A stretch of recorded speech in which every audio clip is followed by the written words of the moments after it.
यशस्वी विद्यार्थी, त्यांचे पालक आणि उद्या भविष्यात यशस्वी होण्यासाठी स्वप्न बघणारे विद्यार्थी, त्यांना माझी ओळख करून देऊ शकतो की मी श्रीकांत निळे तहसीलदार.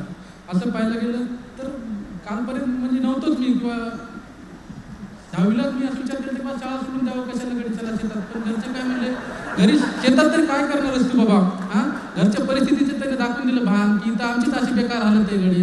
मग मी म्हणलं चला कडे कसं ढकम माझं चालत होतं शिक्षण. आणि त्याच्यात काय होतं माहिती का, माझे वडील आणि चुलते काय करायचे, घरचे कामं त्याचे सोडून लोकांच्या संगत फिरायचे. सरकारी कामं असलं की त्याच्या संग जायचे, दवाखान्यात कोणाचं आडलं नडलं की त्याच्या संग जायचे, कोणाचे भांडणं लागले की घरचं काम सोडून जायचे, त्याचंच मिटवायचे. मला लय राग यायचा मला माझ्या आईला, कारण आमचं आर्थिक नुकसान व्हायचं ना, त्याच्यामुळे आर्थिक परिस्थिती खालावलेली होती लोकांचे कामं करून. मग मी अशातच पुण्याला आलो. पुण्याला आल्यावर समाजसेवकाच्या भूमीमध्ये मला लक्षात आलं, अरे आपल्याच्या चुलत्याच्या आणि बापाच्या मध्येच एक समाजसेवक लपलेला आहे.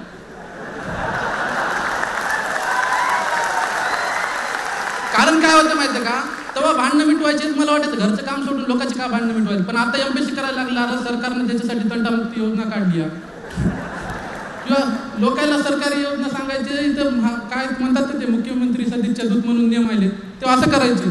आणि काय म्हणायचे का, वडील जायचे लोकांसंग आल्यावर आणि घरी म्हणायचे एका दिवसात मी एकाच काम करायला, तू उद्या तहसीलदार होय म्हणजे तू एकाच दिवसात 1000चे काम करशील. तेव्हा मी म्हणायचो आईला बापाला येडं लागलं बा ते लोकांचे धंदे करायला नको. पण इथं आल्यावर नंतर कळालं नाही गडे आपला बाप मोठा व्यक्ती आहे, त्याचं म्हणणं खरंच खरं करायला पाहिजे. मग ही जाणीव झाली आणि इंजिनिअरिंग संपल्यानंतर मी वडिलांना म्हणलं बाबा मला खरंच जाणीव झाली, तुम्ही लहानपणापासून जे म्हणत होतात की 1000 लोकांचे काम कर, मी एकाचं करतो, इतके दिवस चुकीचं समजले. पण पुण्यात आल्यावर मला कळालं की मी पण तेच करायला पाहिजे. पण परिस्थिती तशी नाही. म्हणलं इंजिनिअरिंगमध्ये 2.5 एकर खपलंय आपलं. हां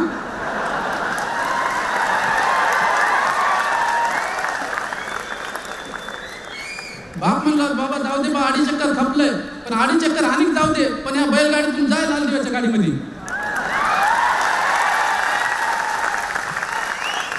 मग तसं करत करत गेलं. 2015 राज्यसेवा इंटरव्ह्यूला होतो मी, तेव्हा 2.5 एकर आमचं गेलो होतं. आता झालं नसलं तर जूनला पण 2.5 एकर घालायचं होतं, कारण काही पर्याय नव्हता. पण तसं नाहीये. या वर्षात सरकारची पण खूप मदत झाली, कारण कधीच पीक विमा एवढा आला नव्हता की आता 70-80 पीक विमा आला, 6 महिने कटले, नुकसान भरपाई आली, तसं नाहीये. त्याच्यामुळे सरकारनं बी सहकार्य केलं आम्हाला.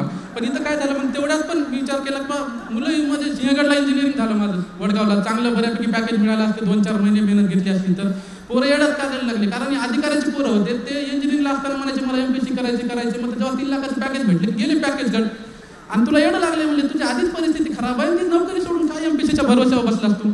पण वडील म्हणले होते की बाबा नाही जाऊ दे 2 एकर, पण बैलगाडीतून आपल्याला लाल दिव्यातच जायचं. आणि एक मित्र होता माझा निपुण मनोहर, ते म्हणला तुला प्रत्येक महिन्याला 1-1 हजार देतो मी. तो नोकरी करत होता. मी म्हणलं थोडा माझा खर्चा पाणी करतो, पोटाला चिमटा देतो, 1,000 देतो. बाकी दुसरे संदीप वगैरे मित्र होते ते हर महिन्याला माझे मित्र 1-1 हजार रुपये द्यायचे. कारण काय व्हायचं, मी घरच्याला मेसवाल्याला मागितलं की 1 महिन्याला 1 तारखेला मागायचे, पण घरचे काही टाकू शकत नव्हते. 10-15 तारीख 20 तारीख यायची कधी. पण तो मित्राचे भागायचे. एवढंच काय, मेनच्या टाइमला काही माझे मित्र होते रूम पार्टनर की अक्षरशः तरी कपडे धुवून दिले 6 महिने. कारण त्यांचा उद्देश काय होता की बाबा कपडे धुवून देण्याचा अर्थ हाता नव्हता की मला कपडे धुता येत नाही, एवढंच होता की बाबा तुझे टाईम वाचावा. मग असं झाल्यानंतर मी गेलो बाबा.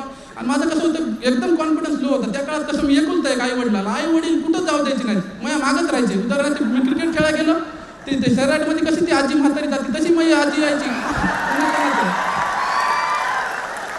म्हणजे एकदम असुरक्षित भावना होती, एकुलता एक लेकरू माय कुठं जाऊ नये म्हणून. त्याच्यामुळे ते जपून ठेवायचे. त्याच्यामुळे काय झालं, एकदम न्यू कॉन्फिडन्स. 4 माणसाला बोलायचं तरी मी म्हणायचं घाबरायचो, थरथर कापायचं. पण ते आज भोळे सरमुळे कमी झाले, कारण भोळे सर आणि आर्ट ऑफ लिव्हिंगचा YLTP कोर्स होता, त्यांनी एकदम कॉन्फिडन्स वाढवला आणि तेच झालं. अपराजित मॅडमच्या वादळामध्ये टिकलो मी. 152 मार्क भेटलेत मला, ते भोळे सरमुळे आणि YLTP कोर्समुळे भेटले.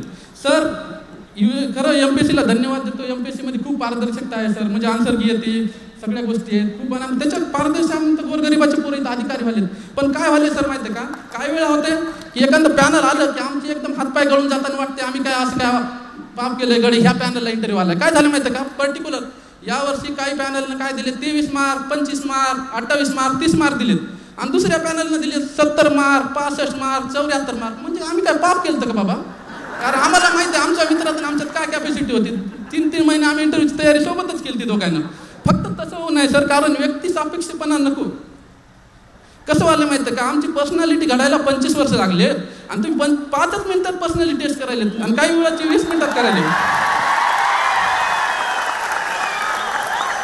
तसं नाहीये मित्रांनो, एमपीसी बद्दल मला नितांत आदर आहे, पारदर्शकता आहे, त्यांना काळजी पण आहे. माझ्या 25 तारखेला मेन्स होती सप्टेंबरच्या, त्यांना एवढी काळजी होती की प्रत्येकांना मेसेज पाठवला होता एमपीसीनं आणि वर्गात येऊन अनाउन्समेंट केली की पोरं वर्गात लवकर या. त्याच्यामुळे ती एमपीसी काळजी घेते सगळे, पण कुठं ना कुठं एक व्यक्ती म्हणून व्यक्ती सापेक्षपणा यायला आहे.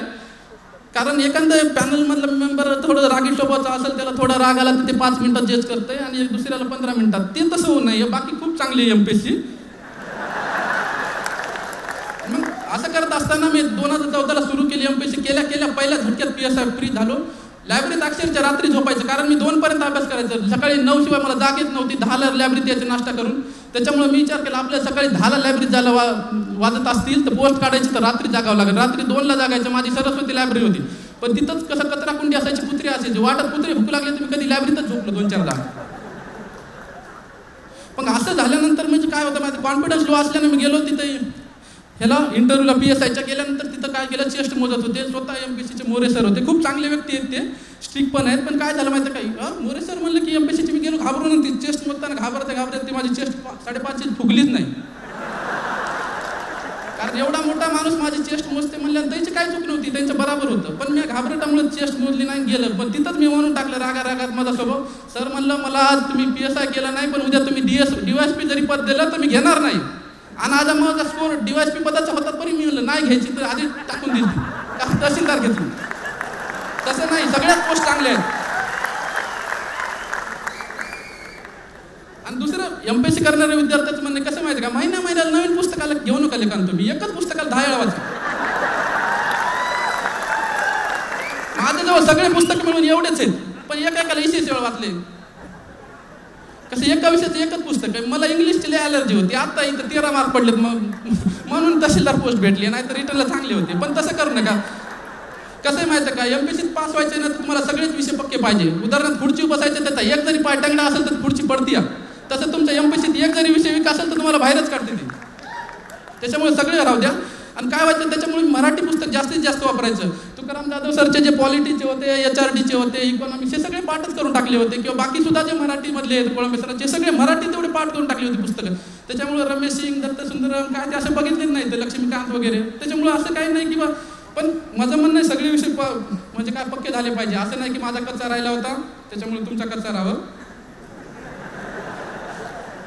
आणि दुसरं म्हणजे कसं, अभ्यास करताना काय करा माहिती का, माझी एक खासियत झाली की मी 2014 आलो तेव्हा पण सगळ्या प्री मेल्स आणि इंटरव्ह्यू दिले. पण काय करायचं माहिती का, गरिबी असल्याने कोणती नोकरी घर बघ म्हणायचे घरचे. मग मी एकाच महिन्यात 4 मेन्स होते गेल्यावर सप्टेंबरमध्ये.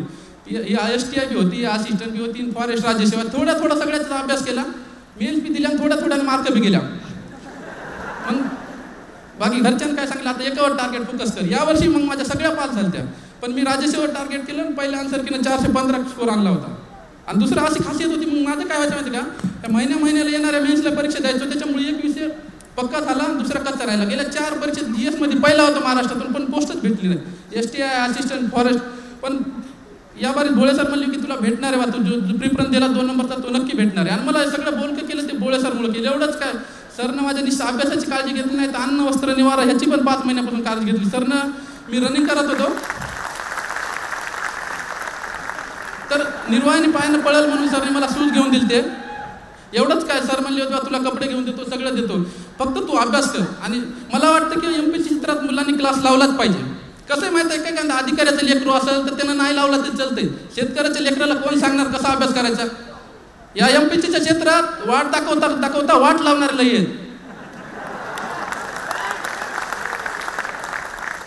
त्या अर्जुनाला किंवा एकलव्याला किंवा आता श्रीकांत प्रत्येकाला गुरुची गरज लागलेली आहे. त्याच्यामुळे मला वाटतं तुम्हाला क्लास लावावंच. आणि मी असं बघितलं 1 वर्षात की असा कोणी फीस नाही म्हणून युनिक अकॅडमीतून वापस गेला नाही. कारण मी भोळे सरला 4दा म्हणलं, हो सर फुकटच कामं तुम्ही पुस्तकं वाचता, गायडन्स देता. सर म्हणले बा नाही आहे. सरने 1-2 माझ्या अंध मित्रांचं मी दिलं जे UPSC इंटरव्ह्यूला आहेत, त्यांनी फीस भरली नव्हती काय नाही, पण युनिक अकॅडमीनं त्यांना सर्व प्रकारची मदत केली. त्याच्यामुळे मला वाटतं की युनिक अकॅडमीच्या दारातून कोणी पैसा नाही म्हणून वापस गेला नाही माझ्या देखत 6 महिन्यांनी. कसं होईल मित्रांनो, तुम्ही क्लास लाईन लावला तर कोणाला विचारणार, तुम्हाला कोण सांगते का फुकट या दुनियात काय देत नाही. सांगणारा काय स्वार्थ ठेवते तुमच्याकडून किंवा चुकीची माहिती सांगू शकते. त्याच्यामुळं क्लास लावा, नसले तर अर्धी फीस द्या, नंतर देतो म्हणा. नसेल तर अनुभव घ्या तुम्ही. एक तर कसं माहिती का, माहीत नसलं कोणते पुस्तक भाराभर वाचत जातं. क्लासवाले कसं त्याला स्पर्धेत टिकायचे चांगलेच मार्गदर्शन देतात, चांगलेच पुस्तक वाचायला होतात, त्याच्यामुळे कमी वेळ वाचते. ठीक आहे, एवढं बोलून माझे 2 शब्द संपवतो. जय हिंद, जय महाराष्ट्र.